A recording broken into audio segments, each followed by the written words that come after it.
नमस्कार दोस्तों, exam mark के इस प्लेटफॉर्म में आप सभी का स्वागत है।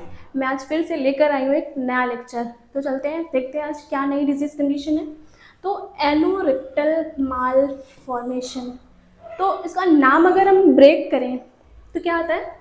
एनो कुछ एनस जैसा फील हो रहा है, रेक्टल यानी रेक्टम, एनस और रेक्टम में कुछ तो माल फॉर्मेशन हुआ। उसमें यही डिजीज कंडीशन में हम पढ़ेंगे कि एनस और रेक्टम का जो माल फॉर्मेशन है कैसे। तो एक स्टोरी से स्टार्ट करते हैं। जस्ट इमेजिन कि आपकी बॉडी एक सिटी है और जो गट है आपका पूरा ओरल टू एनस, ये जो गट होता है ये एक रास्ता गया हुआ है, एक रोड है वहाँ पे। जब ये रास्ता आपका पूरा क्लियर है तो एक गाड़ी जाती है मुंह के थ्रू, यानी उस रास्ते पे एक गाड़ी जाती है और नॉर्मली मुंह से जाते हुए घूमते हुए उस टनल, एक टनल वाला रास्ता है, टनल पे जाता है, नॉर्मली निकल जाता है। लेकिन अगर रास्ते में कुछ ऑब्स्ट्रक्शन आ जाए, वो रास्ता ही बंद हो जाए, आगे आगे रास्ता ही नहीं बना है, तो आपकी गाड़ी कहाँ जाएगी।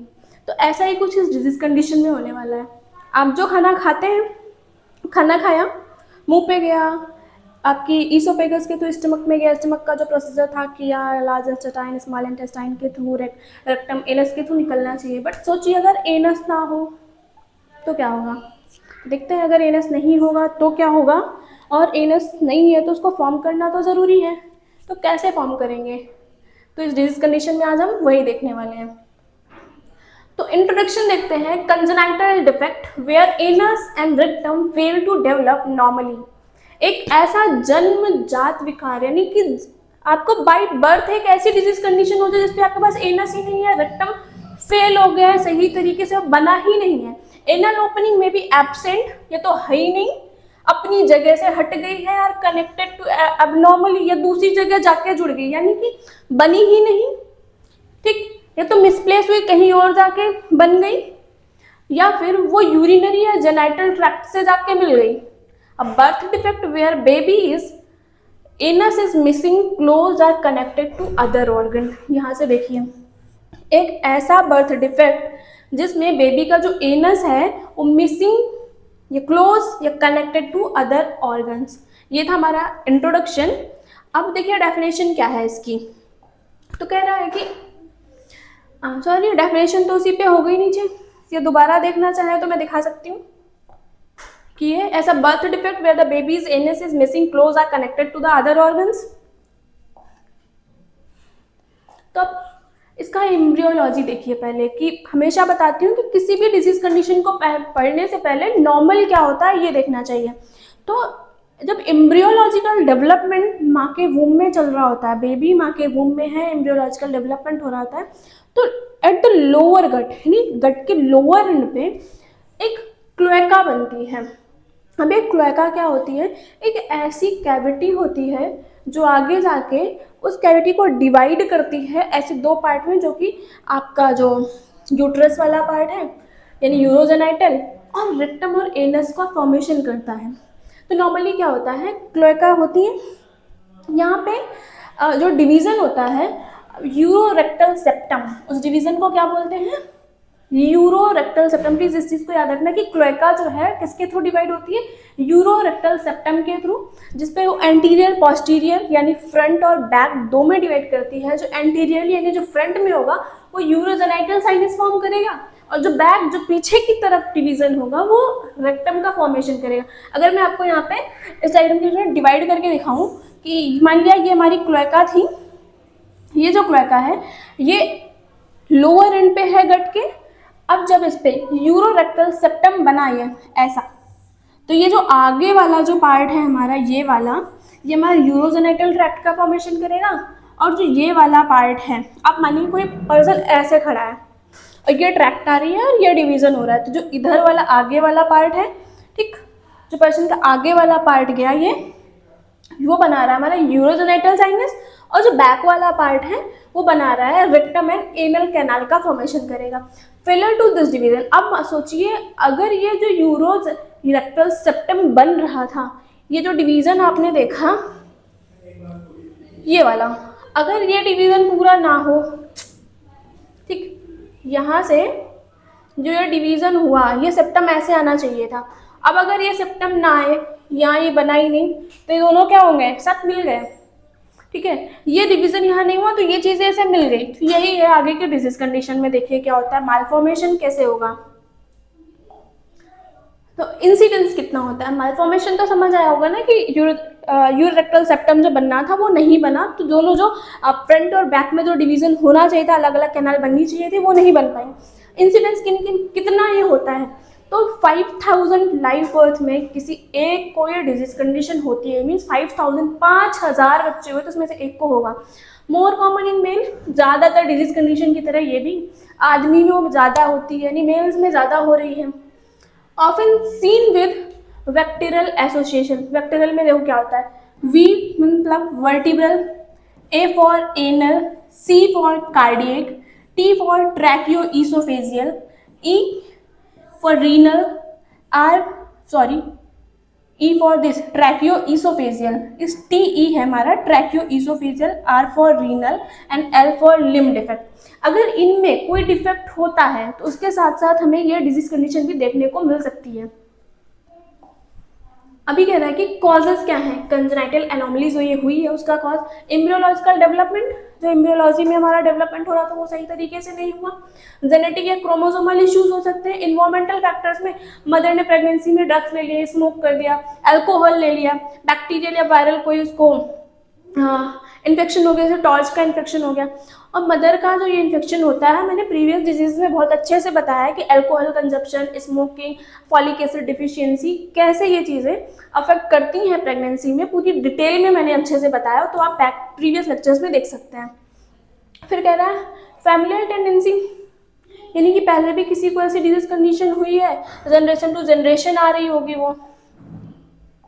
अब कर रहे हैं क्लासिफिकेशन, तो क्लासिफिकेशन में अभी इस पे बोला गया है कि लो टाइप होगा, high intermediate type, high type. तो ये 3 type, low, intermediate and high type, इन तीनों को हम अच्छे से देखेंगे।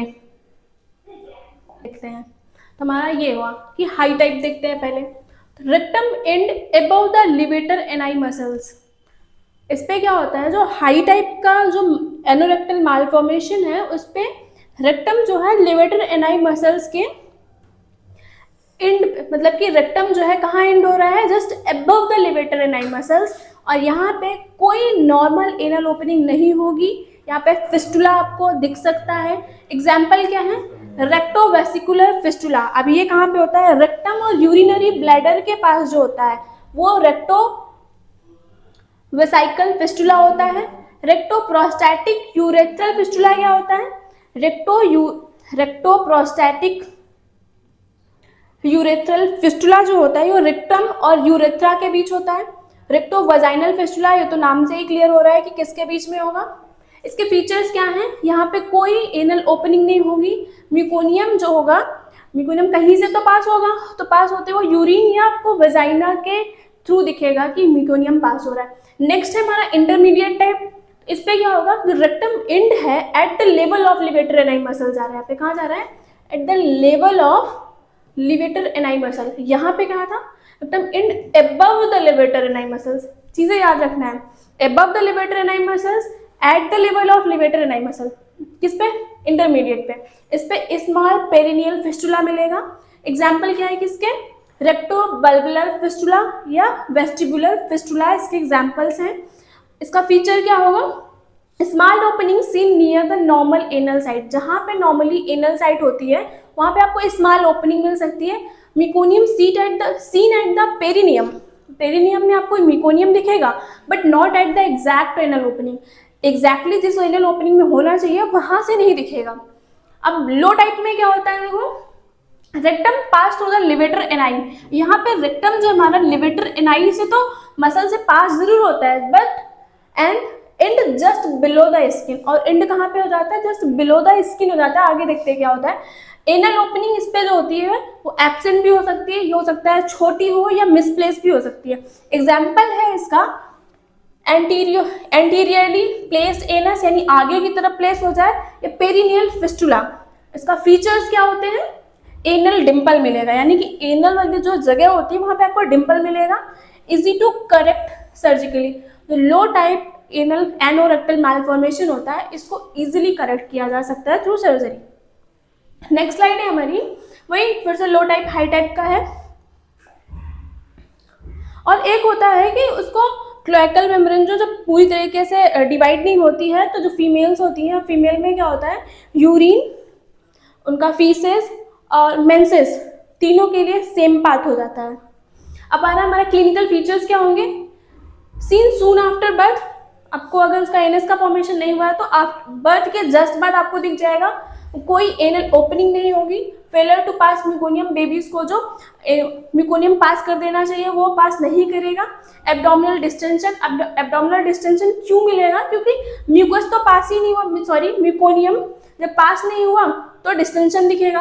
म्यूकोनियम डिस्चार्ज फ्रॉम द यूरेथ्रा और वजाइना, यूरेथ्रल या वजाइनल ओपनिंग से वो म्यूकोनियम पास होता हुआ दिखेगा। फ्लैट पेरिनियम, ये याद रखना, इस पे क्या दिखता है, फ्लैट पेरिनियम दिखता है। हाँ, नेक्स्ट स्लाइड है कि डायग्नोज कैसे करेंगे। तो सबसे पहले तो उसका तो फिजिकल एग्जामिनेशन है। फिजिकली आप ये विजिबल होगा कि बेबी को जो एनस की ओपनिंग है वो कहाँ पे है, एट द पॉइंट जहाँ पे होनी चाहिए वही है, अबव है, बिलो है, इंटरमीडिएट है या है ही नहीं, ये नैरो है, तो एब्सेंट है, मिसप्लेस्ड एनस है, क्या पता चलेगा। इसका सबसे इंपॉर्टेंट पॉइंट ये आता है इन्वर्टोग्राम। इन्वर्टोग्राम यानी एक टाइप का एक्सरे है जो कि level of the rectal pouch, इससे क्या देख सकते हैं कि रेक्टल पाउच किस लेवल पे है, ये दिखता है हमें इन्वर्टोग्राम से। अब आता है कि अल्ट्रासाउंड, अल्ट्रासाउंड क्यों, check kidney, bladder and other anomalies, इसके लिए करेंगे। नेक्स्ट आता है हमारा एमआरआई, सीटी या कोलेस्टोग्राम फॉर द कॉम्प्लेक्स केसेस। अगर बहुत ज़्यादा कॉम्प्लेक्स केसेस होते हैं एमआरआई, सीटी या कोलेस्टोग्राम करते हैं उसके लिए। नेक्स्ट हमारा कि एसोसिएटेड एनोमलीज के साथ साथ क्या क्या मिल सकता है, commonly seen with the same VACTERL association, यानी अगर vertebral, anal, cardiac, tracheoesophageal, renal और लिम्ब एनोमलीज हैं, इनके साथ भी एनोरेक्टल मालफॉर्मेशन देखने को मिलता है। ट्रीटमेंट, तो अगर ओपनिंग नहीं है तो मेडिकेशन के थ्रू तो आप बना नहीं देंगे कि वहाँ पे मेडिकेशन के थ्रू बन जाए, इसका सिर्फ और सिर्फ सर्जिकल मैनेजमेंट हो सकता है। अब सर्जरी डिपेंड करेगी कि किस लेवल पे आपको एनोरेक्टल मालफॉर्मेशन यानी लोअर, इंटरमीडिएट, हाई कौन सा है। अगर लो टाइप का है तो एनोप्लास्टी से सही हो जाएगा, मीन्स लो टाइप में तो एनोप्लास्टी से सही हो रहा है, बट हाई टाइप में 3 स्टेजेस पे सर्जरी करनी होती है। अगर हाई टाइप का एनोरेक्टल मालफॉर्मेशन है तो 3 स्टेजेस क्या है, अब देखते हैं इस पर 3 स्टेजेस ये होती कौन कौन सी हैं। तो पहला कह रहा है 3 स्टेज सर्जरी में पहला आता है कोलोस्टोमी। कोलोस्टोमी तो ऑब्वियसली बात करनी है क्योंकि एनल ओपनिंग नहीं है, बट फीसेस को तो निकालना है, बेबी का जो म्यूकोनियम है उसको तो पास आउट कराना है, तो एब्डोमेन में उसके कोलोस्टोमी एक ऑस्टमा फॉर्म करके, पाउच प्लेस करके बेबी का जो भी फीकल मैटर होता है उसको रिमूव करने के लिए करते हैं। ये परमानेंट नहीं होता, टेम्परेरी करते हैं पहले। अब आता है PSARP, पोस्टीरियर सजाइटल एनोरेक्टोप्लास्टी। ये एक सर्जरी है जो कि क्या करते हैं, एनोरेक्टल मालफॉर्मेशन जो है इसको सही करने के लिए। अब इसका देखिए, एक ऐसी सर्जरी जिसको PSARP बोला गया, पोस्टीरियर सजाइटल एनोरेक्टोप्लास्टी, एनल ओपनिंग को क्रिएट करने के लिए, यहाँ पे सिर्फ क्रिएट करने के लिए दिया गया है। अगर नैरो है तो भी, ये मिसप्लेस हो गई है तो भी हम ये कर सकते हैं। अब आता है कि इस पे करते क्या है, तो हमारा जो सैक्रम होता है, सैक्रम से जहाँ पे एनस का डिम्पल होता है वहाँ पे सीजर लगाते हैं, मीन्स इंसीजन करते हैं, कट लगाते हैं।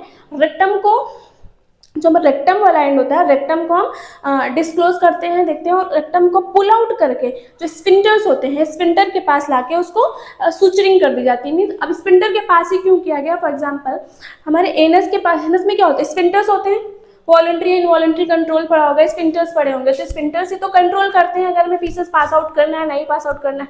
एनल ओपनिंग सही कब होगी, अब मान लिया जस्ट ये स्फिंक्टर्स है, अगर एनल ओपनिंग यहाँ पे प्रेजेंट है मिड ऑफ द स्फिंक्टर, तो ये स्फिंक्टर्स तो कंट्रोल करेंगे, इसकी मसल्स कंट्रोल करेंगी। अगर ये ओपनिंग यहाँ प्रेजेंट हो जाए स्फिंक्टर के इस साइड, तो स्फिंक्टर यहाँ है, ओपनिंग यहाँ है, कोई कनेक्शन ही नहीं है, स्फिंक्टर्स यहाँ है, ओपनिंग ऊपर है, कोई कनेक्शन नहीं है, तो हमें रेक्टम को पुल आउट करके इन स्फिंक्टर्स का बीच में रखना होता है ताकि स्फिंक्टर्स उस एनल ओपनिंग को कंट्रोल कर सकें। ये था हमारा PSARP। इस पे पोजीशन क्या देंगे, जब ये सर्जरी हो रही होगी उस टाइम जो पेशेंट होगा उसको हम प्रोन पोजीशन देंगे, जो बेबी का जो फेस होगा वो लोअर साइड होगा। ठीक, ये हुआ एनल ओपनिंग में। अब आता है कोलोस्टोमी क्लोजर। अब कोलोस्टमी पहले बनाया था तो थर्ड स्टेज हमारी कोलोस्टमी क्लोजर होगी, क्योंकि अब ओपनिंग क्रिएट होगी तो कोलोस्टमी की कोई बात ही नहीं है, काम ही नहीं है, इसलिए restore normal passage. Normal passage बन गया उसका, पूरी चीज़ें नॉर्मली रीस्टोर करने के लिए कोलोस्टमी को क्लोज कर दिया जाता है। अब आता है हमारा कि पोस्ट ऑपरेटिव नर्सिंग केयर क्या करेंगे।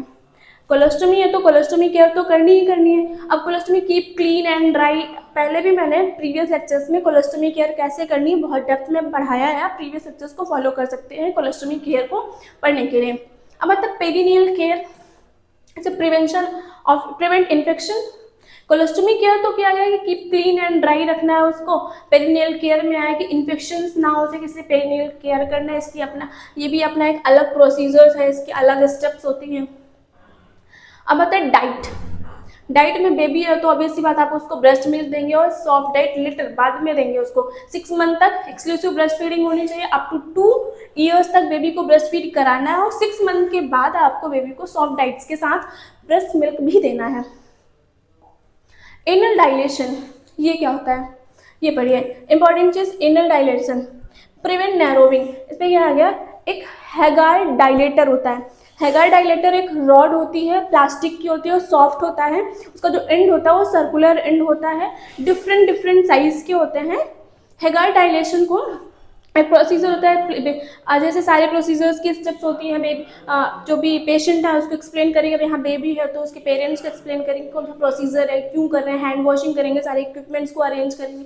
इस पर इक्विपमेंट में हैगार डायलेटर होगा, जेली, हाँ हम यूज़ करते हैं ना, लिग्नोकेन जेली का यूज़ करेंगे और ग्लव्स होंगे, हैंड वॉशिंग करके ये एनल डायलेटर को हम इंसर्ट करते हैं, एनस ओपनिंग में इंसर्ट करते हैं। लेकिन अब ये नहीं कि सर्जरी आज हुई है और आज ही आपने इंसर्ट कर दिया, जब तक वुंड हील नहीं हो जाता है तब तक नहीं करना, अप टू 6 वीक आपको नहीं करना है। 6 वीक के बाद एनल डायलेटर यानी हैगार डायलेटर का यूज़ करके उसको जो एनल ओपनिंग है उसको वाइड करना है, क्योंकि जस्ट सर्जरी हुई है, हो सकता है वो नैरो हो जाए, स्ट्रक्चर फॉर्म हो जाए, उस पर एबनॉर्मल फॉर्मेशन हो जाए, इसलिए जो रिस्टोर करना है ना एनल ओपनिंग को, हमें रिस्टोरिंग के लिए हम डायलेटर का यूज़ करते हैं।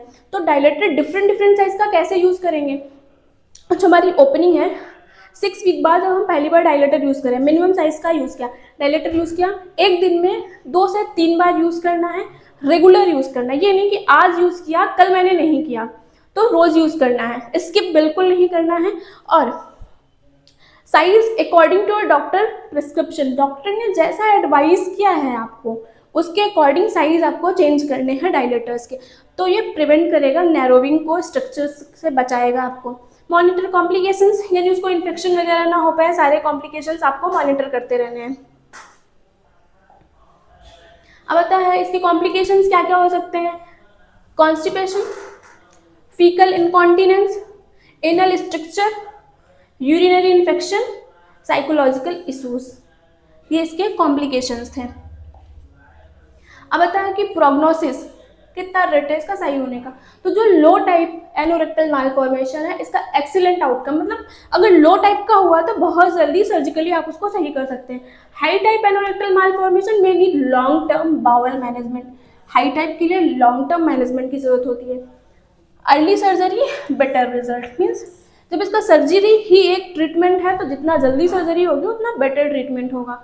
दैट्स ऑल फॉर टुडे, आज का हमारा यही लेक्चर था। इसके आगे जो हम लेक्चर करेंगे, हमारा मतलब आज का लेक्चर, इसके साथ साथ हम गैस्ट्रोएंटेराइटिस पढ़ेंगे।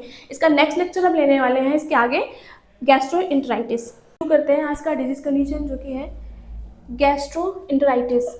तो अब ये क्या होता है आगे देखते हैं। Firstly definition of gastroenteritis. Gastroenteritis means जैसे कि आइटिस है तो आइटिस का मतलब ही होता है इन्फ्लेमेशन, यानी inflammation of stomach and intestine, दोनों का, किसका स्टमक का और इंटेस्टाइन में क्या हो रहा है, इन्फ्लेमेशन हो रहा है। कॉज क्या है इसका, वायरस, बैक्टीरिया या पैरासाइट, यानी किसी वायरस, बैक्टीरिया या पैरासाइट की वजह से स्टमक में और इंटेस्टाइन में क्या हो रही है, स्वेलिंग हो रही है, उसको क्या बोल रहे हैं, गैस्ट्रोएंटेराइटिस बोल रहे हैं। Commonly known as stomach flu, ये याद रखना कि गैस्ट्रोएंटेराइटिस को और क्या बोलते हैं, स्टमक फ्लू बोलते हैं। तो आगे इसके कॉजेज जैसे मैंने बताया कि वायरल हो सकता है, बैक्टीरियल हो सकता है। तो वायरस में most common cause is the rota virus, main common cause क्या है इसका, रोटा वायरस है और मेनली कॉज इन चिल्ड्रंस। रोटा वायरस सबसे ज्यादा किस पे कॉज कर रहा है, चिल्ड्रंस में कॉज करता है। नोरो वायरस एडल्ट्स में कॉज करता है। ये इंपॉर्टेंट पॉइंट याद रखना है कि रोटा वायरस से चिल्ड्रन में हो रहा है, नोरो वायरस से एडल्ट्स में हो रहा है। नेक्स्ट स्लाइड में है कि कॉजेस, बैक्टीरियल कॉजेस को वो हमने देखा था अभी वायरल कॉजेस, नाउ हियर है bacterial causes in E coli, salmonella, स्लेजनेला, कंपाइलोबैक्टर, विब्रियो कॉलेरी। ये ऐसे बैक्टीरियाज हैं जो कि गैस्ट्रोएंटेराइटिस कॉज करते हैं।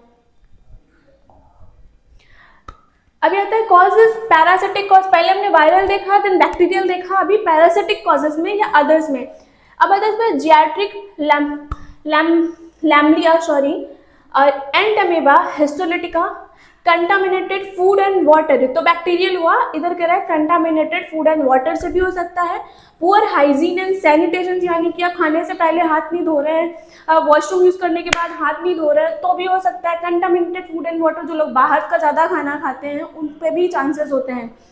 Improperly cooked and stored food, सही से खाना पका नहीं है, इम्प्रॉपरली कुक्ड है या स्टोर्ड। आजकल के जनरेशन में लोग केन्ड फूड खाना ज़्यादा पसंद करते हैं कि पैक्ड फूड है, बनाना नहीं पड़ेगा, खा लेंगे, तो वो लोग ज़्यादा ध्यान दें कि उनको क्या हो सकता है, इससे स्टमक फ्लू के चांसेस हो जाते हैं।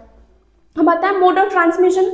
तो गैस्ट्रोएंटेराइटिस कैसे फैलता है, एक पर्सन से दूसरे पर्सन में कैसे, ये इंट्राइटिस का मोड ऑफ ट्रांसमिशन क्या, ये देखते हैं।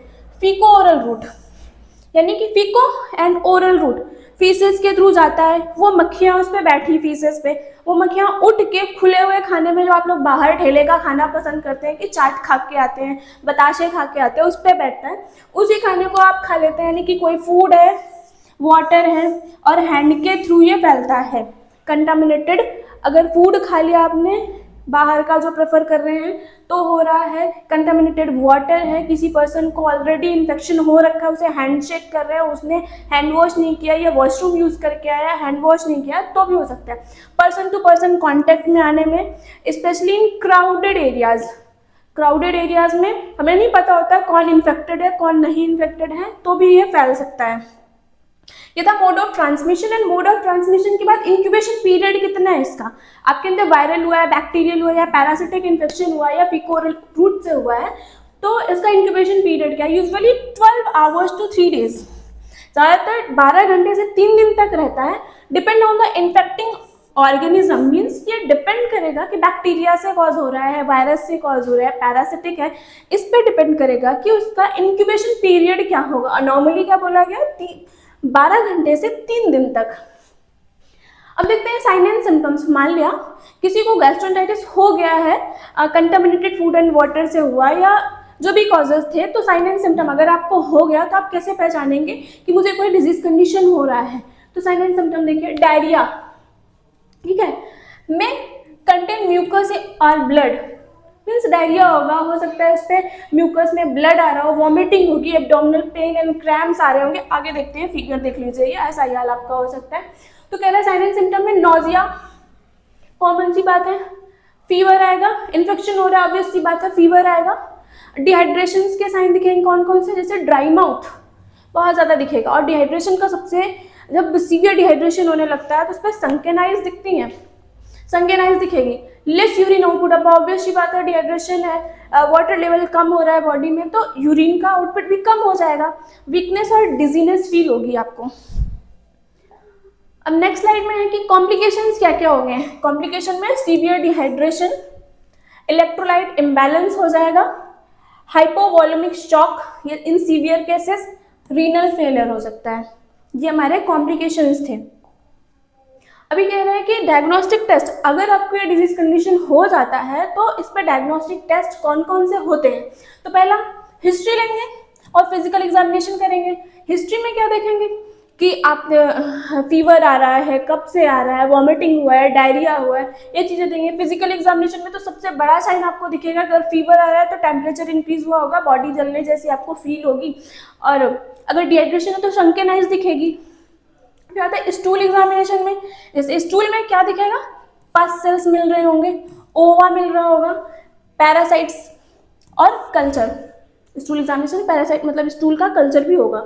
अब ब्लड टेस्ट में क्या करेंगे, for infection and dehydration, blood test भी कराएंगे कि इन्फेक्शन कौन सा प्रेजेंट है ब्लड में। Electrolytes to check the balance, मतलब कि इलेक्ट्रोलाइट्स में जो इम्बैलेंस क्रिएट हुआ है, सोडियम पोटेशियम क्लोराइड, क्या कौन सा इम्बैलेंस क्रिएट हुआ, कैसे क्रिएट हुआ, ये चीज़ें हम इलेक्ट्रोलाइट टेस्ट में देखेंगे। अभी कह रहा है कि ट्रीटमेंट, जैसा कि देखा कि इस पर डिहाइड्रेशन हो रहा था, तो ट्रीटमेंट में क्या रिहाइड्रेशन करेंगे, दोबारा से उसको रिहाइड्रेट करेंगे। और क्या करें, मेन ट्रीटमेंट इसका है कि ORS लेंगे, जैसे कि डायरिया में भी लेते हैं। डिहाइड्रेशन जब भी होगा, नॉर्मल सी बात है, ORS लेंगे। प्लीज़ ORS के लिए ये मत प्रिफर करना कि जो जूसेस आते हैं, अलग अलग कैंड फूड्स आ रहे हैं, मतलब कि कैंड बेवरेजेस आते हैं और लिखा होता है कि ORS प्रेजेंट है, वो ORS नहीं होता है। तो ORS प्रिफर करना कि जो पैकेट्स में हमें ORS मिलता है उसको 1 लीटर बॉटल में मिक्स। ORS का नाम आ ही गया है, तो बाहर के जो ORS मिलते हैं उनको ना पी के अब घर पे कैसे ORS बना सकते हैं, ये देखिए। तो ORS बनाने के लिए आपको लेना है क्या, 1 लीटर पानी लेना है। और पानी कैसा होना चाहिए, पानी को पहले बॉईल करना है, छानना है, उसको ठंडा करना है। अब 1 लीटर लेके बॉईल मत कर देना कि आधा उड़ जाए देन 1 लीटर बचे, मीन्स बॉईल करके ठंडा करने के बाद वो 1 लीटर पानी बचना चाहिए। अब आपको अगर हाफ टेबल स्पून अगर आप नमक ले रहे हैं, यानी सॉल्ट ले रहे हैं, नमक ले रहे हैं, तो आपको 6 टेबल स्पून क्या लिखना है, शुगर लेनी है। अब अगर आपको ये नहीं पता कि 6 टेबल स्पून ही क्या होता है, अगर आपने छोटी चम्मच नमक लिया है, यानी कि एक छोटी चम्मच में आधी छोटी चम्मच नमक लिया है, तो 6 छोटी चम्मच शुगर लेना है।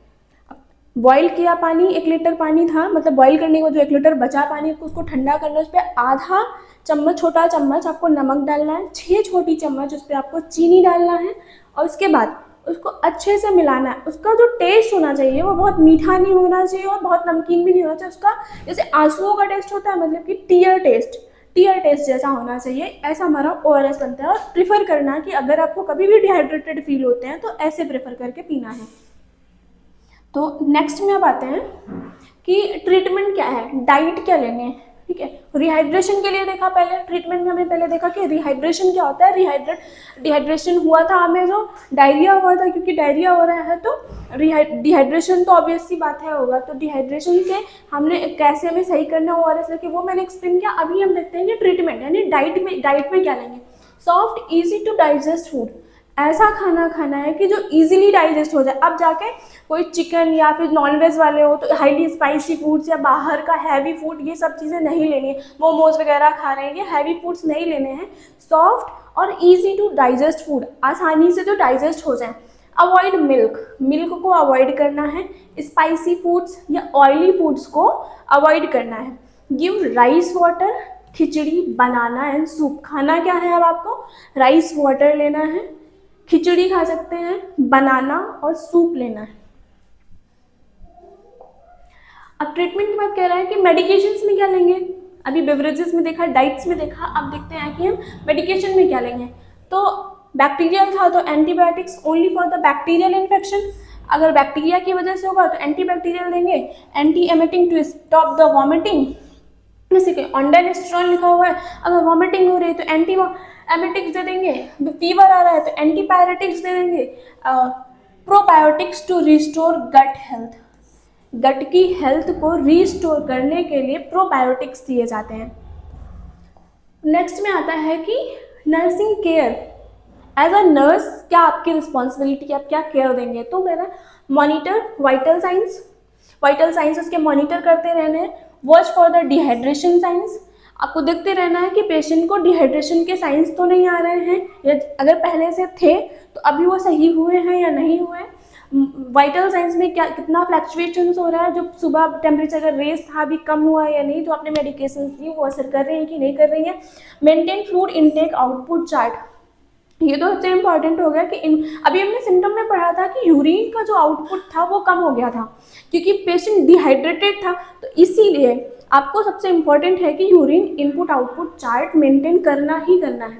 एजुकेशन और hand washing and safe food habits, hand washing सबसे अच्छे से पता होनी चाहिए आपको कि, क्योंकि हमने देखा फीको ओरल रूट से, कांटेक्ट में आने से, इन चीज़ों से अगर वो फैल रहा है तो हैंड वॉशिंग तो सबसे ज़्यादा ज़रूरी है। नेक्स्ट वन में आ रहा है कि प्रिवेंशन। अब प्रिवेंशन इसलिए कि अब आपको गैस्ट्रोएंटाइटिस जैसी यानी स्टमक का फ्लू जो है आपको ना हो।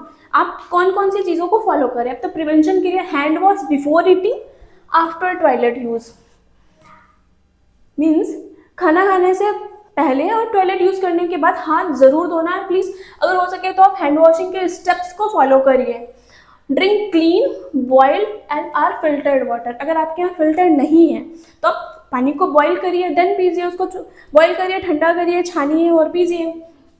ईट फ्रेशली कुक्ड फूड, फिर बासी खाना मत खाइए। लोग रखा हुआ है फ्रिज में लगा दिया, अब तो ठंड आ रही है तो ठंड में आने की वजह से लोग एक दिन बना लिया 2 दिन खा रहे हैं, ये मत करना है। रोज फ्रेश फूड बनाना है। Store food properly, means container use करिए। अगर फ्रिज में भी आप रख रहे हैं, कुछ बनाया तुरंत रखा, सुबह का सामने रहे, तो कंटेनर यूज करके रखिए। किचन में खुला खाना मत रखिए, हमेशा बंद करके रखिए उसको। Use ORS during diarrhoea. ORS कैसे बनता है बताया, डायरिया तो ORS जरूर यूज करिए, जरूर नहीं आपको बहुत ज्यादा सीवियर हो तो। डायरिया अगर है तो आपका 70 to 80% डायरिया का जो ट्रीटमेंट है वो ORS खुद कर देता है, तो इसलिए डायरिया में हमेशा ORS लीजिए। Rota virus vaccine for the children, अगर बच्चे हैं तो उनको ध्यान रखिए, रोटा वायरस का वैक्सीन जरूर से जरूर लगवाइए। अभी कह रहे हैं समरी देखिए, गैस्ट्रोएंटेराइटिस या स्टमक एंड इंटेस्टाइनल इन्फेक्शन था। ट्रीटमेंट में क्या मेन प्रॉब्लम इसकी क्या थी? डिहाइड्रेशन। क्या था? इंटेस्टाइन में और स्टमक में इन्फेक्शन हुआ, मेन प्रॉब्लम डिहाइड्रेशन था। ट्रीटमेंट में इसके हमने देखा कि ORS, फ्लूइड्स एंड हाइजीन पे ध्यान देना है। प्रिवेंशन इसका था कि clean food, water and hand hygiene. Clean food लेना है, clean food and water, hand hygiene इसका प्रिवेंशन है। Next one, that's all. ये था हमारी आज की डिजीज कंडीशन गैस्ट्रोएंटाइटिस। मिलते हैं नेक्स्ट लेक्चर में।